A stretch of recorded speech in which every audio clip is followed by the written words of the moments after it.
السلام علیکم ورحمۃ اللہ وبرکاتہ۔ الحمدللہ رب العالمین والصلاة والسلام علی رسولہ الکریم، اما بعد، اعوذ باللہ من الشیطان الرجیم، بسم اللہ الرحمن الرحیم۔ ومن الناس من یشتری نفسہ ابتغاء مرضات اللہ واللہ رؤوف بالعباد۔ ہر طرح کی تعریف، حمد و ثنا اس اللہ کے لیے جو اپنی ربوبیت میں، الوہیت میں، صفات میں تنہا، بے مثال اور لا شریک ہے، جو رحمان اور رحیم ہے، جو ہادی اور رشید ہے۔ بعدہ درود و سلام ہو اس ذات اقدس، مقدس، مبارکہ، مطہرہ پر کہ رب العالمین نے جسے رحمت للعالمین بنا کر کے بھیجا اور جس کے ذریعہ اہل کائنات کی رہنمائی فرمائی۔ بعدہ محبت کا گلدستہ پیش ہو اس نفوس قدسیہ پر بھی جنہوں نے اپنی جان، اپنی مال، اپنے عزیز و اقارب، اپنا سب کچھ اللہ کے راستے میں قربان کر دیا۔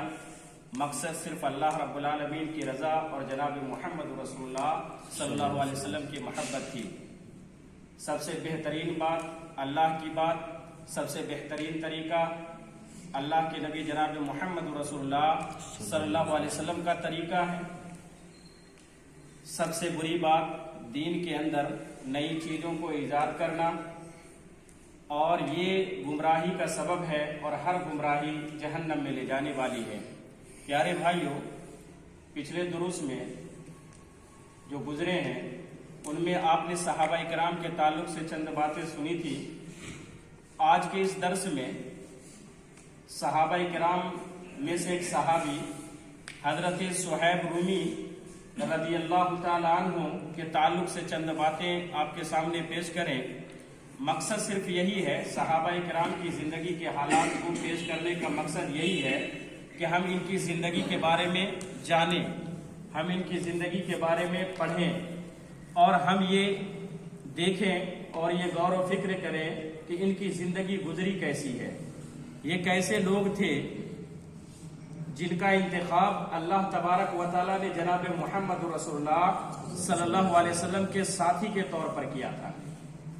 یہ کیسی عظیم ہستیاں تھیں، اور جن کے خلاف زبان درازی کرنا، جن کے خلاف کچھ بولنا دراصل اپنے ایمان کو برباد کر لینا ہے۔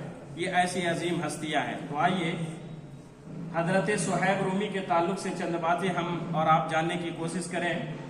حضرت صہیب رومی یہ عراق کے تھے۔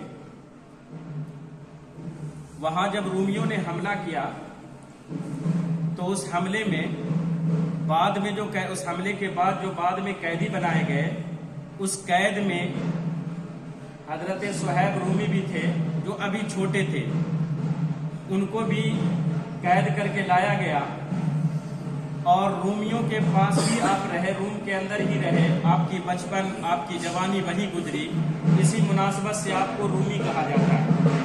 وہاں سے عبداللہ بن جدعان نے ان کو خرید لیا تھا، اور خریدنے کے بعد ان کو آزاد کر دیا۔ یہ مکہ میں رہے، مکہ میں پلے بڑھے، بہت زیادہ مالدار ہو گئے، اللہ تبارک و تعالیٰ نے برکتیں دی، بہت زیادہ مالدار ہو گئے۔ یہ سابقون اولون میں سے ہیں، یعنی اللہ کے نبی جناب محمد رسول اللہ صلی اللہ علیہ وسلم پر جو لوگ ایمان لانے میں پہلے ہیں ان میں سے یہ ہے حضرت صہیب رومی۔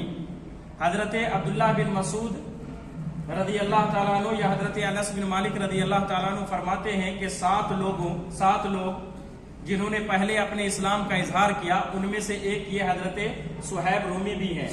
اور مکہ والوں نے 2 کو چھوڑ کر کے، ایک اللہ کے نبی صلی اللہ علیہ وسلم ان پر کھلے عام ظلم نہیں کر سکے، اس وجہ سے کہ ان پر مکہ والوں کا دسترس نہیں تھا۔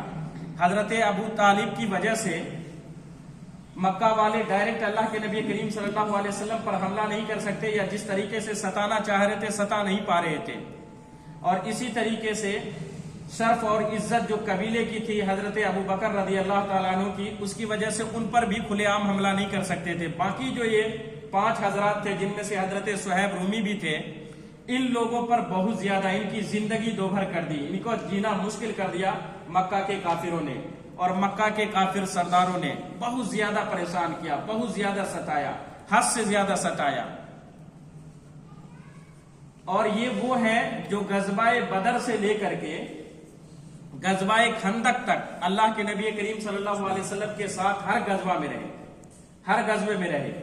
یہ اور حضرت عمار بن یاسر، یہ دونوں ایک ہی دن اسلام قبول کیے۔ حدیث کے اندر آتا ہے کہ حضرت یہ دار ارکم جو مکہ کے اندر جو گھر تھا جس میں صحابہ کرام عام طور پر ہوتے تھے اللہ کے نبی کریم صلی اللہ علیہ وسلم، تو ان دار ارکم کے دروازے پر حضرت عمار بن یاسر کو یہ ملے حضرت صہیب رومی۔ تو انہوں نے پوچھا کیا ارادہ ہے، کہاں جا رہے ہو؟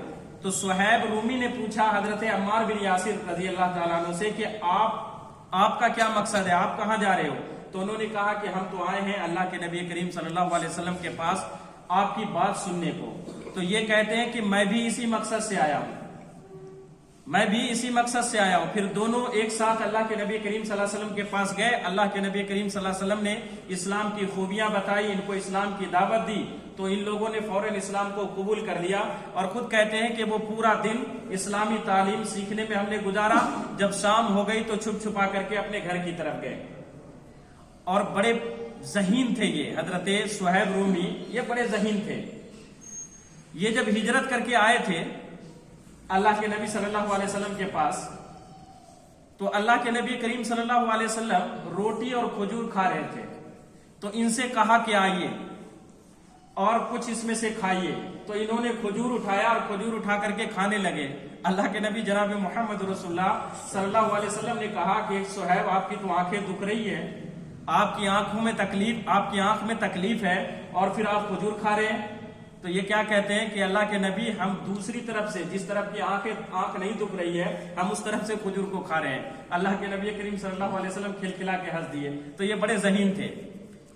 ان کی ہجرت کا واقعہ ایسا عجیب و غریب ہے کہ اللہ تبارک و تعالیٰ نے ان کی شان میں قرآن کی آیت نازل فرما دی، جو ہم نے درس کے شروع میں پڑھی تھی، وَمِنَ النَّاسِ مَن يَشْتَرِي نَفْسَهُ ابْتِغَاءَ مَرْضَاتِ اللَّهِ وَاللَّهُ رَءُوفٌ بِالْعِبَادِ۔